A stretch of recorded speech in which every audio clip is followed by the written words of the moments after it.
நம்ம ஊருக்கு போறதுக்கு முன்னாடி பொண்ணுக்கு அடிபட்டுருச்சுல்ல, அவ சாப்பிட்றதுல இருந்து குளிக்கிறது, தலைவாடுறது, இப்படி எல்லாத்துக்குமே கஷ்டப்பட்டு இருந்தா. அவளுக்கு 2 கையிலயும் அடிபட்டு இருக்கிறதால கையில கவர் எல்லாம் மாட்டி எப்படியோ அரைகுறையா குளிச்சுட்டு வந்திருக்கா. அதுக்கு நம்ம சக்தி அவளுக்கு தலையெல்லாம் துவட்டி விட்டு, ஹேர் டிரையர் எல்லாம் போட்டு விட்டு, அவளுக்கு ஜடையெல்லாம் பின்னி விட்டு எவ்வளவு பண்ணிருக்கான் தெரியுமா? அட பாவி, இவன் பெரிய பொண்டாட்டி தாசனால இருந்திருக்கான்.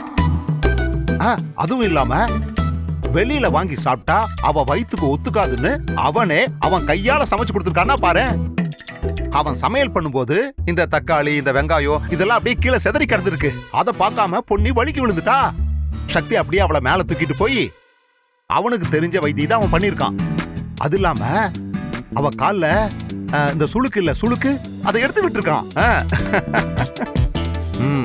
முடியாம இருக்கிற மனைவிக்கு என்னெல்லாம் செய்யணுமோ அந்த பணிவிடை எல்லாம் செஞ்சிருக்கான். பொன்னி சொல்லும் போது அதை கேட்கவே அவ்வளவு நெகிழ்ச்சியா இருந்துச்சு. பொன்னி இதை சொல்லும் போது அவ கண்ணுல எவ்வளவு சந்தோஷம் இருந்துச்சு தெரியுமா?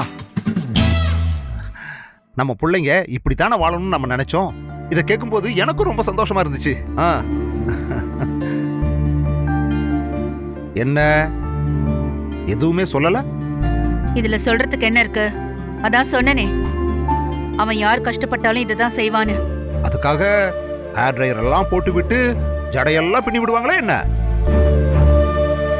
இல்ல எந்த ஊர்ல முன்ன பின்ன தெரியாதவங்களுக்கு இப்படி எல்லாம் பண்ணுவாங்க சொல்லு? பொண்டாட்டி மேல பாசம் இருக்கிறவங்க மட்டும்தான் இப்படி எல்லாம் பண்ணுவாங்க. அவன் கொஞ்சம் கொஞ்சமா பொண்ணியை ஏத்துக்க ஆரம்பிச்சிட்டான். நீங்களா சும்மா எதுவும் கற்பனை பண்ணாதீங்க. இல்லாதத சொல்றேன்னு சொல்லி கோவப்படுறியா, இல்ல உண்மையாவே இவ்வளவு நெருக்கமா இருக்காங்களேன்னு நினைச்சு கோவப்படுறியா? என்ன என் வாயில இருந்து வார்த்தையை புடுங்கி என்ன ஒரு வில்லி மாதிரி காமிக்கணும்ல உங்களுக்கு? இப்ப என்னதான் செய்ய சொல்றீங்க? ஒரு சந்தோஷத்துக்காக சொன்ன ஜெயா. இதுல எனக்கு சந்தோஷமும் இல்ல, எந்த பெருமையும் இல்ல. அப்போ அவங்க 2 பேரும் ஒண்ணு சேர்ந்துட்டாங்கன்னு சொல்லி வருத்தப்படுறியா?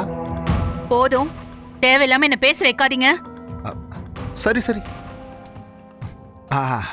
நான் நல்ல சாம்பார் சாப்பிட்ட திருப்தியில இருக்கேன். உன்னை எதுக்கு நான் டென்ஷன் பண்ணிக்கிட்டேன்? உன்னை நான் டென்ஷனே பண்ணலையே. நான் எதுவுமே சொல்லலாமா?